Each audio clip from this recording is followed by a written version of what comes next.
तो लोतीराम जी के खाते से 16,48,000 समथिंग रुपए ऐसे निकल जाते हैं। उनको पता ही नहीं होता कि मेरे खाते से पैसे निकल गए हैं। 7 दिन रखा हॉस्पिटल के अंदर हाँ इस घटना के बाद। हाँ सोचा बात। आदाब, नमस्कार, सत श्री अकाल। मैं उस्मान सैफी। दोस्तों, उत्तर प्रदेश के ज़िला बुलंदशहर की स्याना तहसील का एक गांव लगता है, नाम उसका वलीपुर।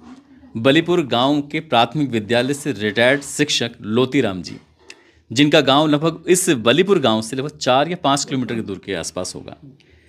साल 2010 की बात है, जुलाई का महीना था। वो रिटायर हो जाते हैं। रिटायर होने के बाद अपने बच्चों में, पोती पोते सब में अपने ज़िंदगी आराम से गुजर रही थी। सब कुछ ठीक ठाक चल रहा था। लेकिन गुरुजी के साथ ये तारीख थी 4 जून 2024 की शाम लगभग 4 या 5 बजे के आसपास का वक्त रहा होगा। इनका ये छोटा सा प्यारा सा फ़ोन है और इस छोटे से प्यारे से फ़ोन में इनका नेटवर्क आने बंद हो जाते हैं। नेटवर्क आने बंद हो जाते हैं। वो अपने पोते ललित से कहते हैं, जो उनके बराबर में बैठे हुए हैं, मास्टर जी हैं लोतीराम जी, कि बेटा मेरे फ़ोन के नेटवर्क नहीं आ रहे हैं, क्या दिक्कत है, क्या परेशानी है। तो पोते ने, क्योंकि आजकल के जो बच्चे हैं वो थोड़ा एक्स्ट्रा जानकारी रखते हैं औरों के मुकाबले, कहते हैं बाबा परेशान मत हो, कई बार नेटवर्क में दिक्कत आ ही जाती है। रात भर उस नेटवर्क के आने का इंतज़ार करते हैं, लेकिन नेटवर्क लौट कर वापस नहीं आता। अब दिन निकलता है, बाबा जी को बात करनी है, बार बार मोबाइल देखने की भी आदत है कि आखिरकार चल क्या रहा है, उसमें नोटिफिकेशन कुछ भी तो उसमें हो नहीं रहा था। 5 तारीख को यहीं पास में ही एक थाना लगता है बीबी नगर। बीबी नगर थाना क्षेत्र में एक दुकान होती है जो वोडाफोन और आइडिया, यानी कि अब उसे वीआई के नाम से जानते हैं, पहचानते हैं। उस दुकानदार के पास जाते हैं जिस दुकानदार से मोबाइल का जो नेटवर्क था वो लिया था। उससे कहा जाता है कि भैया हमारा ये मोबाइल का नेटवर्क है वो काम नहीं कर रहा है, बंद हो गया है। आप देख सकते हैं।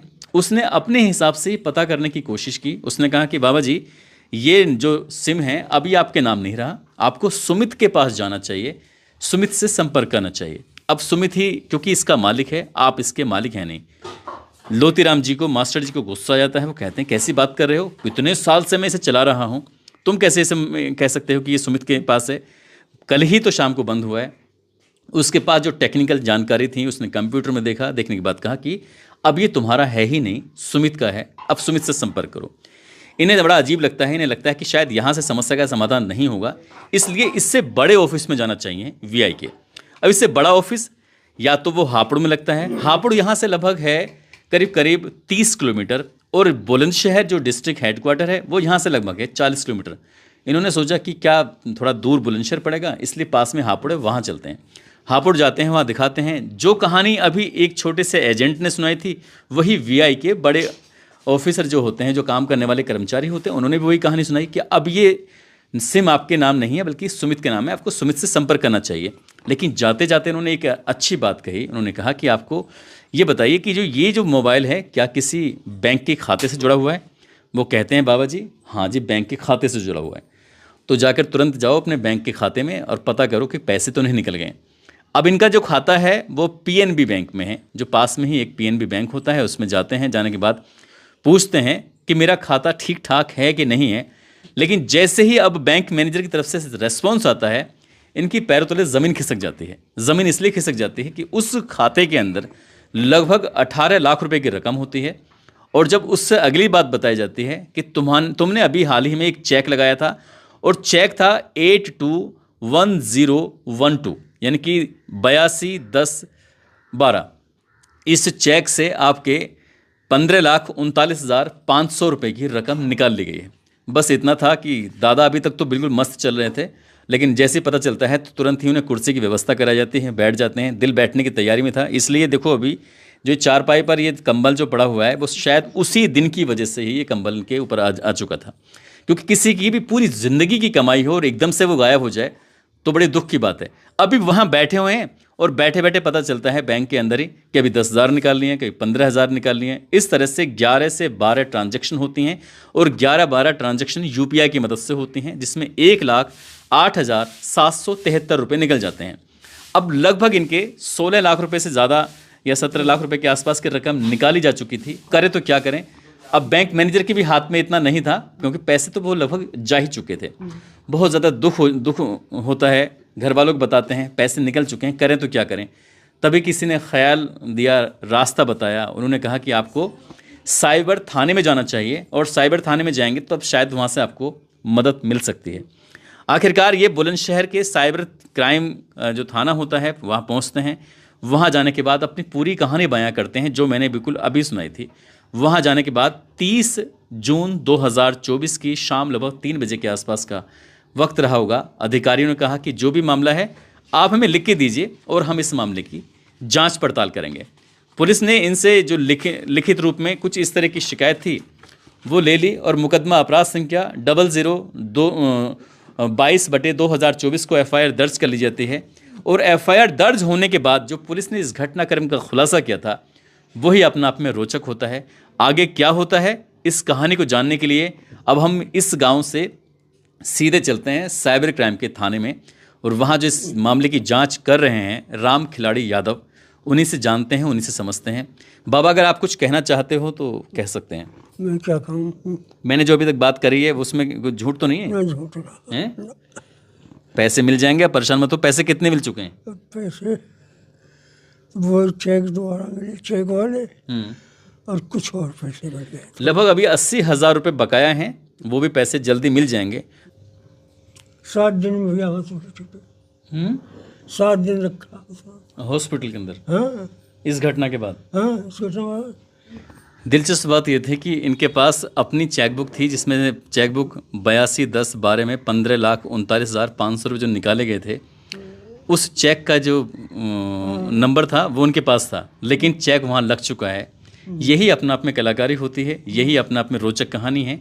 इस रोचक कहानी के अगले भाग को जानने के लिए चलते हैं आगे। तो हम आ चुके हैं बुलंदशहर के साइबर क्राइम थाने के अंदर और आप देख रहे होंगे जिस तरह से बोर्ड लगा हुआ है, इस बोर्ड में सबसे इम्पोर्टेंट जो पॉइंट है वो डायल 1930। यदि आपके किसी के साथ भी फ्रॉड होता है ऑनलाइन से संबंधित तो आप इस पर कॉल करके अपनी जानकारी दे सकते हैं। ये उत्तर प्रदेश के लिए काम करेगा।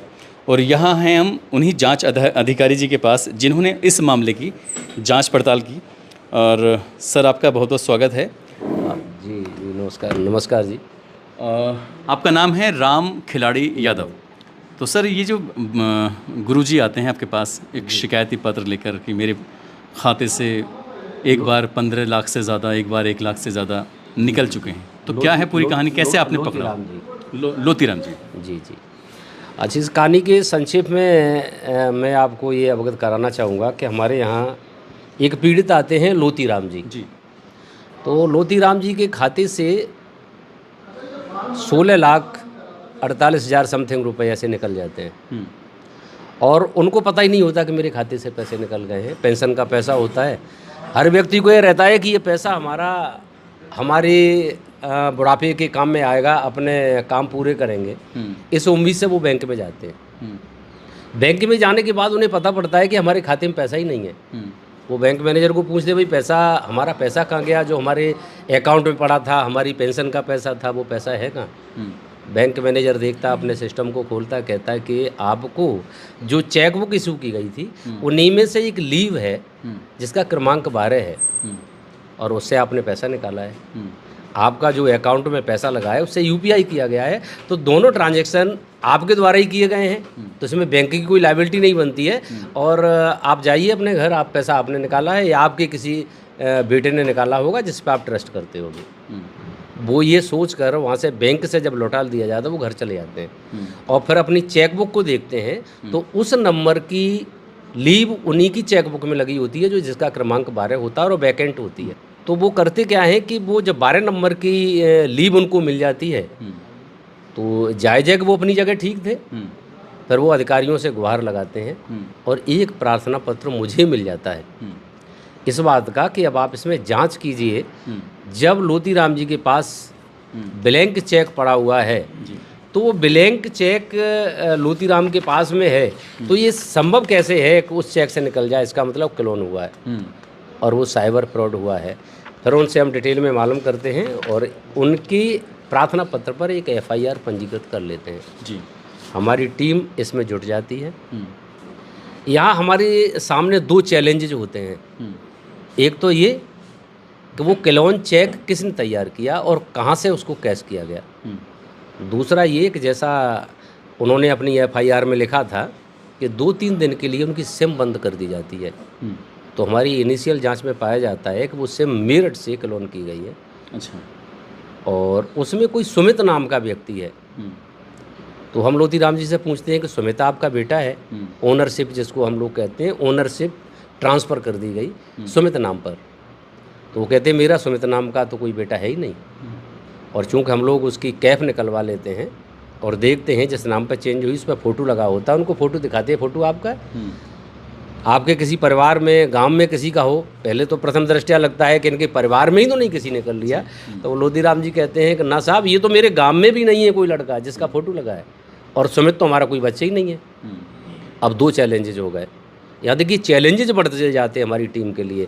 एक तो क्लोन चेक कहाँ से निकला, किसके खाते में जमा हुआ, तो वो दिल्ली साकेत ब्रांच से निकलता है। अच्छा। हम ब्रांच मैनेजर से कांटेक्ट करते हैं, चूँकि अभी काफ़ी समय नहीं हुआ होता है, तो हम उसको कहते हैं कि आप ये देखिए कि ये आपकी ब्रांच से जो चेक कैश किया गया है उसकी हमें डिटेल चाहिए। डिटेल में हमें ये चाहिए किस व्यक्ति ने निकाला। तो सीसीटीवी कैमरे भी वहाँ रहते हैं, तो वो सीसीटीवी कैमरे के साथ पैसे ले जाने वाले व्यक्ति का हमें वीडियो दे देते हैं। अच्छा। और उसका अकाउंट दे देते हैं, किस अकाउंट में वो क्रेडिट किया गया था। दूसरा प्रश्न ये होता है कि भाई जब चेक क्लियर होता है तो क्लियरेंस कॉल जाती है ब्रांच मैनेजर पे। हम उनसे कहते हैं कि आपके पास कोई क्लियरेंस चेक आई थी, तो वो कॉल आई थी किस नंबर से थी। वो इसको भी क्लैरिफाई करते हैं कि साहब जो खाते में नंबर मेंशन है ऑलरेडी पहले से, उसी नंबर पर मैंने कॉल करके क्लियरेंस की कॉल की है और हमें ओके मिला है, तब मैंने उस चेक को कैश किया हुआ है। अब वो अपनी जगह चूँकि ठीक था, जब वो वहाँ ठीक था, तो अब ये चैलेंज बनता है कि ये मोबाइल किसके पास है। इधर 3 दिन के लिए उनका मोबाइल बंद हो जाता है। अब हम एक तो बैंक की तरफ अपनी एक टीम को दौड़ाते हैं, एक टीम हमारी जाती है जो जहाँ से ये सिम इशू हुआ होता है बोडा कंपनी से, वो होता है मेरठ से। मेरठ में जिसकी आईडी इसमें लगी होती है हम उसको चेक करते हैं, वो नितिन कश्यप होता है। अच्छा। तो नितिन कश्यप जी से जब मालूम करते हैं और पूछते हैं कि भाई आपने ओनरशिप चेंज कर दी है, इसके लिए जो आवश्यक मानक हैं क्या आपने पूरे किए हैं। तो जाहिर सी बात है कि हमारी एक्सपर्ट टीम होती है और उनको जो लॉजिक चाहिए, जो लोग हम देखते हैं वो पूरा नहीं कर पाते हैं, तो अपना जुर्म स्वीकार कर लेते हैं। और जुर्म स्वीकार करने के बाद में वो बताते हैं कि ना साहब ये तो हमें इस बाबत 55,000 रुपये मिले हुए थे। अच्छा, नितिन कश्यप ने एक्सेप्ट कर नितिन कश्यप बताते 55,000 रुपये मिले थे। और इसमें एक आमिर सैफी है, एक और ट्विस्ट आता है यहाँ, आमिर सैफी है। आमिर सैफी भी इसमें सहभागिता करता है, जो उसमें फ़ोटो लगा होता है वो फुरकान नाम के किसी व्यक्ति का लगाता है, जो उसका विश्वास पात्र होता है, जिसको ये पता नहीं होता है कि हमारा यूज कैसे किया जाएगा। वो एक सिम लेने आता है नितिन कश्यप के पास, एक सिम जनरेट की जाती है और उसको कह दिया जाता है कभी चालू नहीं हुई, आप कल आ जाना। उसको 3-4 दिन वेट कराया जाता है। अच्छा। जब वो दोबारा जाता है, फुरकान को पता भी नहीं है उसके उसको पता भी नहीं है। अच्छा। अब स्टोरी ये है कि ये हुआ कैसे और कर कैसे पाए, ये संभव कैसे हो गया, उनको ये पता कैसे पड़ गया कि उनके खाते में पैसे कितने हैं, वो सिग्नेचर कैसे बनाते हैं, उसमें कौन सा मोबाइल नंबर लगा है। यहाँ एक उरूज आलम और शाह आलम होते हैं जो मुजफ्फरनगर से ऑलरेडी रिवार्डेड होते हैं। अच्छा, इनामी ऐसे ही केसों में उन पर रिवार्ड होता है, वहाँ से छिपने के बाद दिल्ली में आ जाते हैं। यहाँ उरूज आलम व्यक्ति, जिसको मैंने बाद में टीम के साथ पकड़ा सभी को गैदरिंग करके, वो व्यक्ति को पैसे की ज़रूरत है, घर से भागा हुआ है। वो एक चतर सिंह नाम के व्यक्ति को, जो उसका अपना हम जो लिए कहीं मित्रता हो जाती है, गाजियाबाद में कपड़े की दुकान पर रहता है, वो उसको जाके मिलता है। जैसे होता है जनरल बात करने लगते हैं, यार बताओ और क्या कर रहे हैं, कुछ नहीं कर रहे हैं, तुम क्या कर रहे हो, कपड़े की दुकान पे काम कर रहा हूँ।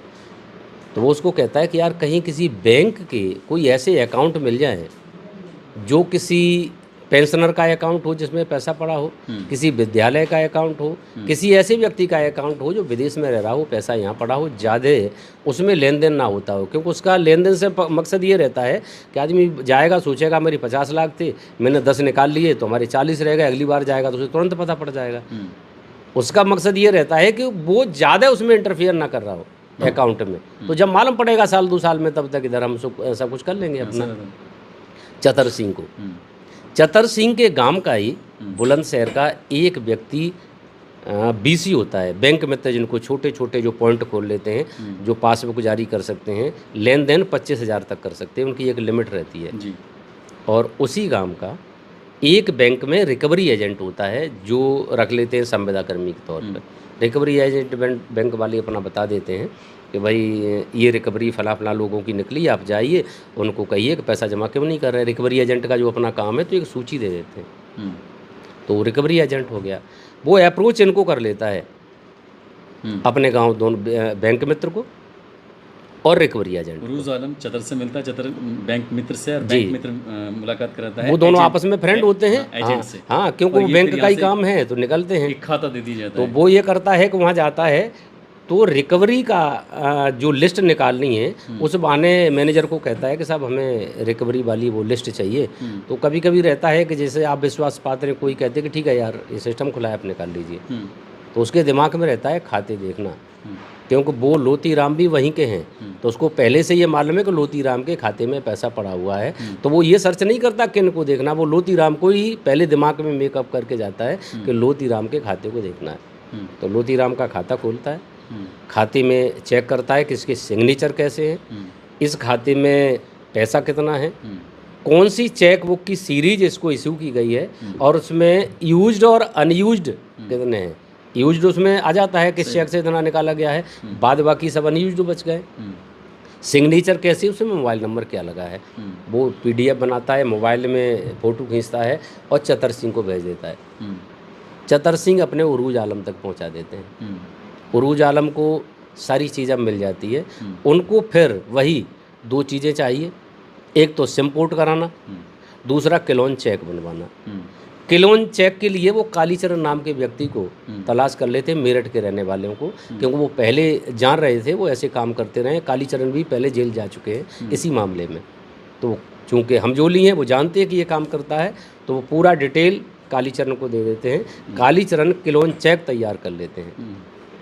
अब किस खाते में डिपॉजिट करना है वो कालीचरण सजेस्ट कर देते हैं प्रेम शंकर को।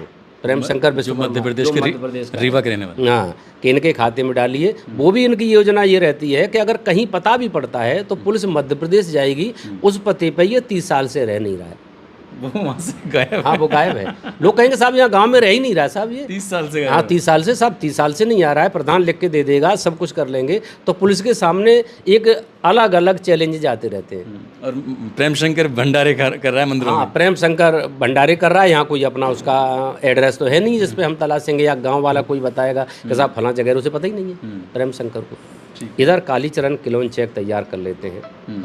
अब किलोन चेक तैयार करने के बाद वो प्रेम शंकर विश्वकर्मा के खाते में ले जाते हैं, वहाँ डिपॉजिट होता है। प्रेम शंकर जी उसको निकाल लेते हैं और आपस में जो भी जैसा है वो अपने हिस्सा से बांट लेते हैं। इसको चेक जैसा हमने बताया कन्फर्मेशन कॉल के लिए एक नियम बैंक ने बनाया है कि 2-3 लाख से ज़्यादा, या उनको ऐसा लगता है कि ये कोई हमें लगता है सस्पिशियस है, तो फिर वो उस नंबर पर कॉल करके कन्फर्मेशन लेते हैं कि आपने चेक दिया भी है कि नहीं जी। इसके लिए उरूज को चाहिए था नंबर, तो उरूज पहले भी एक सिम पोर्ट करा चुका था नितिन से, इन्हीं के माध्यम से, आमिर और इनकी, तो इनको आता है। हाँ, इनको आता है। वो ये कहते हैं कि भाई हमें सिम दीजिए, तो उनका अपना कट तय होता है और वो 55,000 रुपये उनको दे देते हैं। इसमें आमिर सैफी तैयार हो जाते हैं। अब प्रश्न ये उठता है किसके नाम पर करें, उन्हें तो पता नहीं है कि लोती राम के लड़के का नाम क्या है, तो वो सुमित नाम रख लेते हैं, अपना काल्पनिक नाम सुमित रख लेते हैं। फ़ोटो की ज़रूरत पड़ेगी तो फुरकान को ले आते हैं, वो फुरकान आमिर का दोस्त है। वो ठगा जाता है इसलिए कि उसे सिम की ज़रूरत होती है, तो फुरकान रात के 11 बजे उसको घर पे तो सिम जारी कर देता है, ये ऑन रिकॉर्ड है, मोबाइल में हो जाता है, इनका अपना रहता है सिम जारी कर दी, लेकिन सिम अभी एक्टिवेट नहीं हुई है। जबकि रिकॉर्ड के अनुसार उसी समय एक्टिवेट हो जाती है वो सिम, 31 तारीख को जब किया था तब, लेकिन उसको देता नहीं है। देता तब है जब दूसरी सिम हमारी वाली जो लोती राम के खाते में लगी है, तो वो सिम एक्टिवेट करने के लिए उसे पुनः बुला के जारी कर देते हैं फुरकान का फ़ोटो लगा के। इनकी जो भूमिका थी सबकी, जब सबने ये जान लिया तो हम नितिन से ये कन्फर्म कर चुके थे, और उनको एहसास हमारी टीम ने ये नहीं होने दिया कि हम आपके नहीं ठीक है, आप तो अपनी जगह ठीक हैं, कुछ चीज़ें पुलिस को गोपनीय रखी जाती हैं, पता लगता है कि वो रिवार्डेड पहले भागा हुआ है, ये रीवा का अलग भागा हुआ है मध्य प्रदेश का, इनको पकड़ा कैसे जाएगा। तो हमारी टीम बस इनके नंबरों से, एक आध के नंबर लोकेशन से लगते हैं, इनको छोड़े आते हैं ये कह के कि ठीक है यार आप अपनी जगह तो ठीक हो, लेकिन यार हुआ कि तो वो भी कहता है ना साहब मैंने तो साहब नियमानुसार फिर किया एक है। दूसरे से संपर्क जरूर करते हैं। बिल्कुल, ये संपर्क करते हैं और एक जगह फिर काम करने के लिए इकट्ठा होते हैं, जहाँ हमारी टीम पहले से नज़र लगाए रहती है इन पे लोकेशन से, और ये सारी के सारी सब पकड़े जाते हैं एक ही बार में, आमिर सैफी को छोड़ के। उस समय आमिर सैफी भी आने वाला होता है, लेकिन आमिर सैफी फिर उसमें आ नहीं पाता, उसको बाद में पकड़ा जाता है। चूँकि ये ऐसी घटना थी, ये कितने हैं टोटल मिला के जो पकड़े जाते हाँ हैं? ये चूँकि ऐसी घटना थी कि इस घटना में इतने ट्विस्ट आए पुलिस के सामने और इतने चैलेंजेस पुलिस के सामने आए, और एक व्यक्ति जो अपने घर पे पड़ा हुआ है जिसको ये पता ही नहीं है, उससे ना तो ओटीपी लिया जाता है ना उससे कुछ पूछा जाता है। साइबर क्राइम सुना ऐसे था कि भाई ओटीपी मांगेगा, भ्रमित करेगा, यहाँ तो कुछ किया ही नहीं। मतलब सिम कार्ड उसका ही गया है, चेक हाँ, बुक सिम उसका ही आई गया है, उससे पूछा ही नहीं गया कि भाई आपने कैसे और हमें वो दे दीजिए, या हम आपका क्लोन चेक बनाएंगे या उनसे चेक ले लेंगे, उसका क्लोन चेक तैयार करेंगे, उससे तो कुछ लिया ही नहीं गया। फिर इसमें अधिकारियों का ये निर्णय हुआ कि वो व्यक्ति जिसका पैसा गया, जिस समय मेरे सामने ये सूचना आई और उसने मुकदमा लिखाया, उसके तुरंत बाद जब उसको लगा कि भाई ठीक है हम करते ही हैं, मैंने कहा विश्वास दिलाया कि पैसा आपका रिकवर होगा, आप निश्चिंत रहिए। वो सिकंदराबाद में हॉस्पिटलाइज हो गया। वो इतना सदमे में था कि मैं क्या करूं, कैसे होगा। तो मैं व्यक्तिगत उससे मिला और उसको ये विश्वास दिलाया, मैंने कहा आप निश्चिंत रहिए, ये आपका पैसा नहीं, अब ये पुलिस विभाग का पैसा है, आपको पूरा पैसा हम वापस करा के दिखाएंगे, कहीं भी कुछ भी करना पड़े। और हमारी टीम इतनी सक्रिय हुई, 100% पैसा वापस हुआ। अभी 60-70 हज़ार रुपये बचे हैं उनके। वो इसलिए बचे हैं, वो बैंक का थोड़ा सा इसलिए बचा हुआ है कि एक्चुअली जो इन लोगों से मैंने 80,000 बरामद किए थे, बैंक से 1539 हुआ था, तो 1539 में बैंक ने ये माना कि 80,000 आपको मिल गया है, जबकि वो 80,000 यूपीआई वाला था, कि वो मेरे हिसाब से गलत है, वो यूपीआई का पैसा था, तो वकील उनको किए, उनको देना पड़ेगा ये सारे। और उसके बाद आमिर सैफी पकड़े गए। बहुत जगह इनकी वो भी हुई, लोगों से आप जानते ही हैं बहुत अप्रोच भी आती हैं, और कैसी कैसी अप्रोच रही होंगी, पुलिस ने कैसा कैसा झेला होगा, लेकिन हमारे अधिकारी और सब डेडिकेटेड इस बात के लिए थे कि इन पे कार्रवाई ऐसी होना चाहिए कि जो भविष्य में लोग इसको याद रखें। तो आपको मैं बता रहा हूँ आपके चैनल के माध्यम से कि उत्तर प्रदेश का पहला गैंगस्टर साइबर में हम लोगों ने बनाया है। उत्तर प्रदेश के बुलंदशहर जिले से गैंगस्टर बनाया है, और सभी के सभी गैंगस्टर में जेल में। साइबर क्राइम में आज तक नहीं बना कभी? नहीं, अन्य में बना है, लेकिन साइबर का अब भविष्य में बनते रहे, लेकिन साइबर का पहला गैंगस्टर उत्तर प्रदेश के बुलंदशहर जनपद से बनाया गया। इनको केवल एक संदेश देने के लिए कि पुलिस ऐसा भी कर सकती है, अगर आप किसी के साथ किसी की संपत्ति का आहरण कर सकते हैं, तो पुलिस ऐसा भी कर सकती है कि आपकी 7 पुश्तें याद करेंगी इस चीज़ को कि आपने क्यों किया ये सब। इस कहानी में पैसे की रिकवरी भी हो जाती है। इस कहानी में जो सिम कार्ड बनाने वाले थे वो भी पकड़े जाते हैं, चेक बनाने वाले जो क्लोन बनाया था वो भी पकड़े जाते हैं। इस कहानी का सुखद अंत होता है। उम्मीद करता हूँ ये कहानी आपको बेहद पसंद आई होगी, और इसलिए आप किसी भी होने वाले साइबर अपराध से बचने के लिए सतर्क रहें, सावधान रहें। आप सब लोग अपना ख्याल रखें, सुरक्षित रहें। जय हिंद, जय भारत।